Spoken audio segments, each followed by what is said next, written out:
And you've just heard Save You All My Blues, which is taken from Sulidae's new album, An Invincible Summer. And I'm joined now by Bobby Motherwell, who is Sulidae. Hello, Bobby. Hi, Ali, how are you? I'm really well, thanks. And I'm really enjoying the album, I have to say. Tell us about An Invincible Summer. Well, this is the second album I've released as the kind of Sulidae project, Ali. The first one was Kitchen Sink Dharma, which I kind of intended to release just because it was an itch I had to scratch, right? And doing something on my own. But I enjoyed the process so much, and it got such a great reception when it came out that I had a whole load of other songs and stuff that I was writing at the time that I thought, let's go and see what becomes of these. And that was pretty much what it was. I mean, I worked really closely with Gary Boyle at Slate Room Studios in CamGlen. Gary's been a phenomenal influence in pulling this stuff together. And I went in to see Gary and I said, Gary, I've got a whole load of songs and stuff I'm going to record. I don't know what they'll do or what will happen. I've got a mixture of songs and spoken word.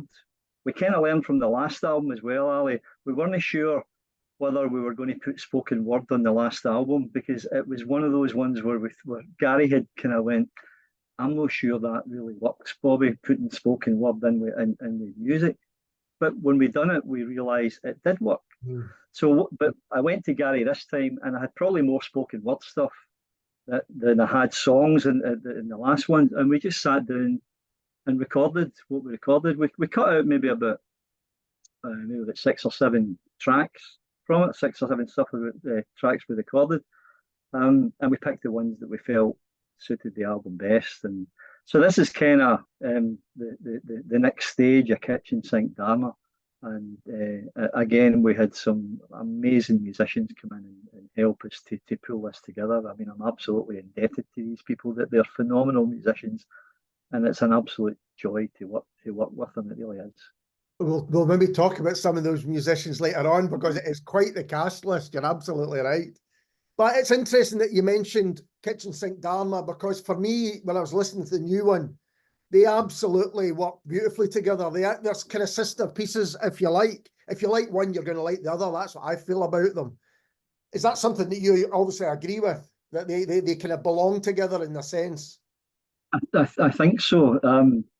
And I wanted to retain the same feel as we did before, and that is entirely due to Gary Boyle saying, Bobby, this is how we're going to record this, and he pretty much wanted it to be a warts and all kind of recording, and we recorded it in exactly the same way we did with Kitchen Sink Dharma. I went in effectively and laid down the track, so I would go in and record the vocal and guitar at the same time.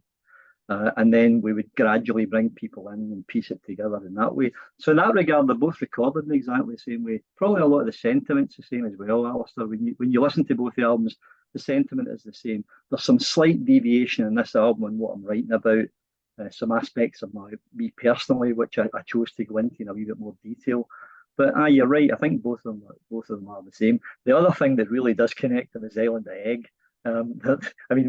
Kitchen Sink Dharma, the cover of that album is from Egg, as is the cover from the latest album, it's An Invincible Summer. So there's that connection to Egg, which I've had for the last kind of 5 or 6 years. For the people that are watching this on YouTube, I have my copy here, so you can see just what Bobby's talking about there, if you care to go and have a look. That's another reason why they feel similar. And the themes behind them, there's similar themes there as well, isn't there? Yeah, I suppose writers can be guilty of just rewriting the same thing again and again. I always remember when I started writing poetry, maybe about 5 or 6 years ago, sending some stuff off for somebody to edit and look at it, and she came back to me. She said, Bobby, the good thing with the stuff you've sent through to me is you're not just rewriting the same poem all the time. And that kind of stuck in my mind, Alistair, as a lesson. Don't try and rewrite things that you've already done, because I think a lot of us are guilty of doing that. So what I tried to do was try and stick. I mean, the themes are always going to be the same because as a writer, you only write about the themes that really impact on you and that you have a personal connection with. So you tend to just write about the themes that you know about. But I think they're a wee bit more developed in this this particular album, particularly the poetry side of it. The themes are a wee bit more abstract than they were before. And it seems to me they're very personal songs and poems there. And I was wondering about if writing the songs and writing the poetry, I'm going to use the word helps. I don't even know what I mean by that, but it helps you kind of come to terms with that, you know, the things that you're writing about, which are so personal. I think after the event it does. When you listen back to it, it does. I'm not entirely sure whether a lot of the stuff was cathartic that I was writing. I think you write about it because it's there, and it's all it's consuming your head. Therefore, it comes out on paper. You know, I'm not entirely sure that it was cathartic. I think I just had to write about that. The one thing that I see when I'm playing live, there are 4 tracks in this album which are spoken word tracks, which are supported by the incredible harmonica playing of Fraser Spears. And it's 4 tracks, and they're linked together with Fraser's harmonica. The tracks are When the Penny Drops, A Kind Wind, Do You Miss It, and Fragile Wings. And the 4 of them were poems that I wrote over a period of time where I'd stopped drinking. And it wasn't until I went back and read a lot of my poetry that I realised that these 4 poems, although written at very different times, they gave a really, really good insight as to how my mind was working at the time for realising I need to stop this, to stopping it, to halfway through it and what I was becoming, to finally who I feel that I became at the end of it. So I kind of it wasn't until years after the event that I reread these poems and I thought they tell a perfect story. And I hope that that's kind of picked up when people listen to it. I wanted them to be on the album, but I wanted there to be a common link to them. And I thought, well, there has to be a musical link to them. And Fraser Spears came in and put some incredible harmonica behind it. And that's what I see as the thing that ties these 4. Although they're separate on the album, I see the 4. That's how the 4 of them are tied together. So, yeah. Well, no, that's on you go. That's but no, I was just going to say that the spoken word, they don't stand out. They're not jarring in any way because there's music that links, you know, the kind of musical palette, if you want, that runs right through the album is recognisably, you know, your own. Yeah. Well, that's kind of what I was conscious of, particularly with those four poems. You know, I'm being brutally honest. We Gary and I sat and we thought, is this a separate project, these 4 poems, or do they fit into the album at all? And I thought, well, if they do fit there, and I would like them to be there because it's part of my process in the last kind of couple of years or so. It's an important part of my kind of mental progress in the last couple of years, and I want them to sit there. So I don't want them to jar, and I was aware that they possibly could. So we worked on, you know, introducing them gradually, and I got Lyle Watt to play some kind of introductory guitar and some of them as well, just to blend it a bit more. And you know, I think it does work, and I don't think it does jar terribly. No, it doesn't at all. They feel absolutely right and in the place. And going back to both albums together, you know, the whole thing feels that they kind of all kind of. I guess what I'm thinking of, they weave into each other, the stories and the ideas and the themes, as we've mentioned, all kind of belong to each other and almost speak to each other, which I think, going back to the idea of poetry, I think the best poetry collections do that as well.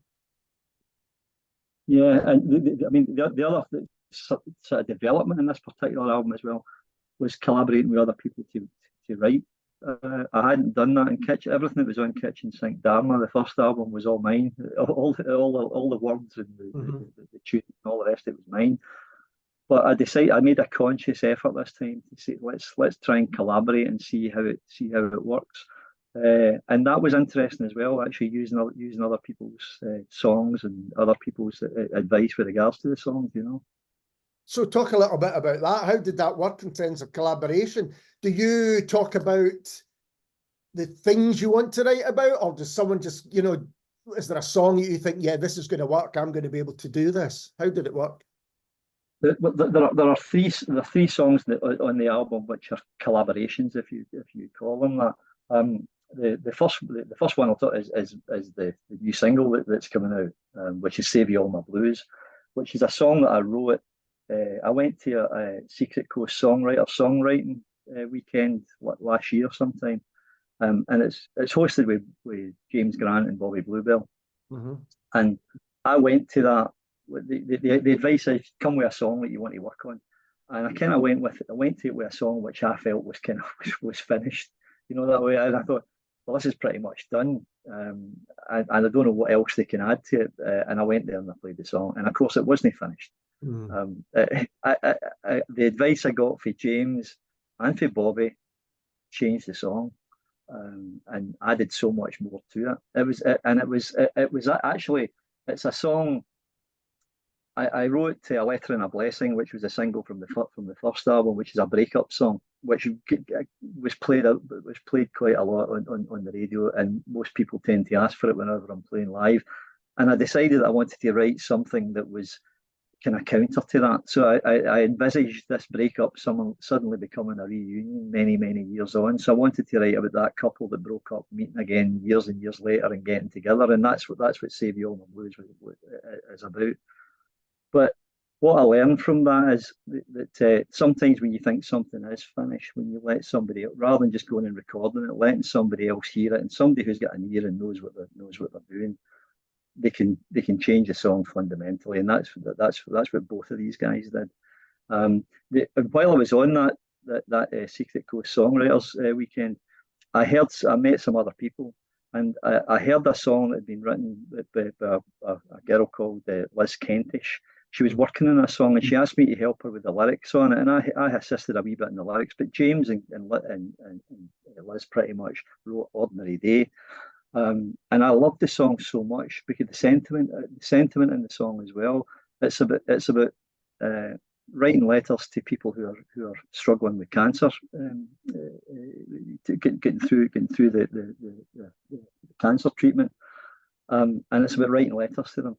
And it seemed such a beautiful song that she'd written that I thought I kind of like to record that. So I recorded my own version of it, and I got Kirsten Adamson came in and did some backing vocals on it, and Duncan Lyle played some amazing bass, and Sean Aitken as well. I mean, the cast list is incredible, and I'm really it's one of the songs in the album I'm so proud of, and it wasn't me that wrote it. It's lovely to do that.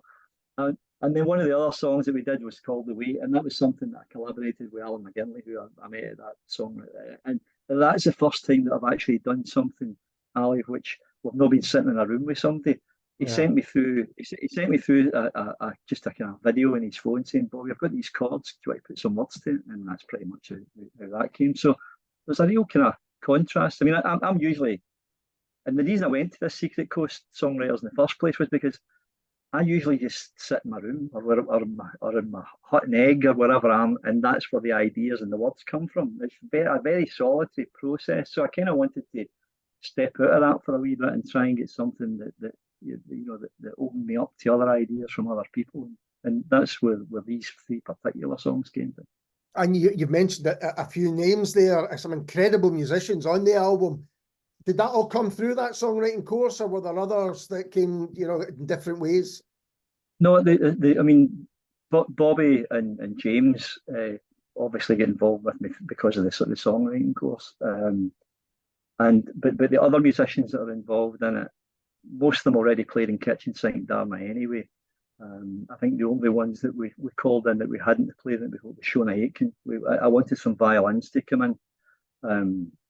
And Shona came in and did her magic. I mean, they all do their magic. It's an incredible thing, Ali. I'm sure you go in and these people come in and they're immensely talented, and you just say, "Can you do this?" And they go in and just do it.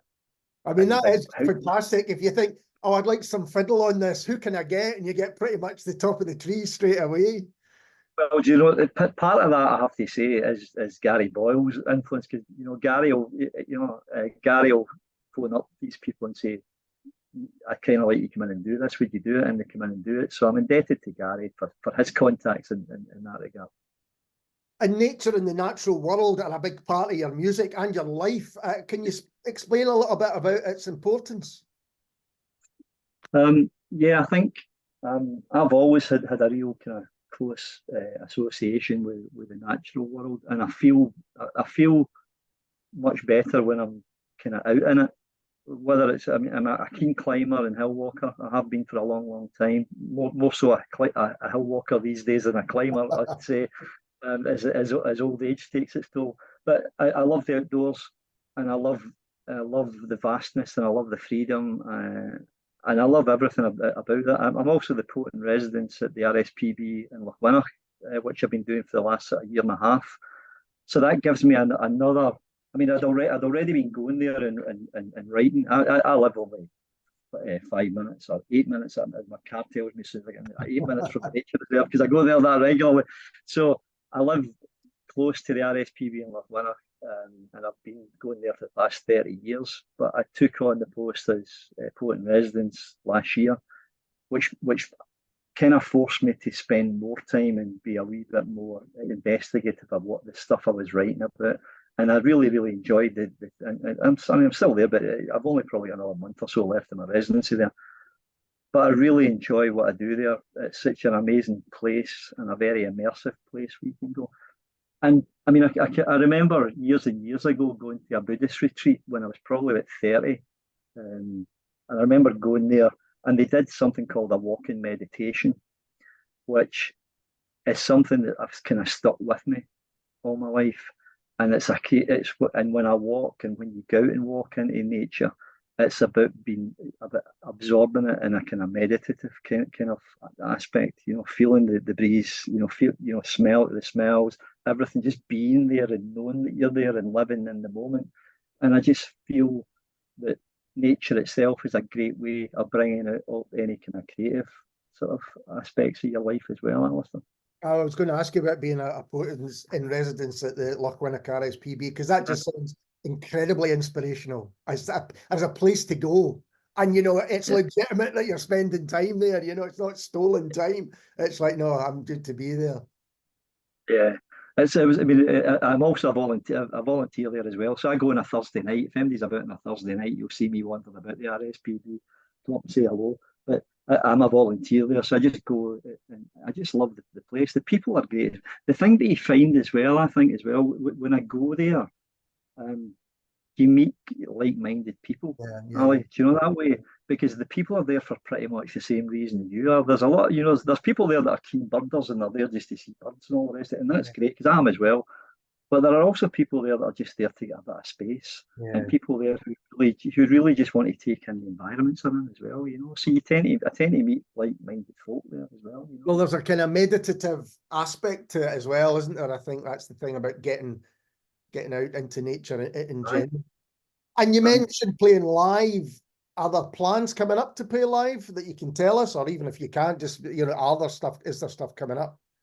Yeah, well, I mean, so the album came out on the 16th of August, and we've arranged for 2 album launch gigs, one in Glasgow and one in Edinburgh. And the album launch, the one in Glasgow is at the Glad Cafe on the 4th, I think it is, the 4th of October. I think that's right. It's a Friday night, and then the one in Edinburgh is on the 7th, on the Monday night, at the Thistle Street Bar in Edinburgh. And if anybody's want to come along, you'll get all that information from my socials or from the venues directly. It'd be great to see you. I'm making a note of that 4th of October at the Glad Cafe. I will try my best to come along to that, Bobby. Yeah. Thank you so much for taking the time to talk to me. I think it's a beautiful record. Since I got my copy, I've been playing it over and over. And it's been great to talk to you about it. Likewise, Alistair. Thanks so much for having me on. And this is Sulidae and 3 Women.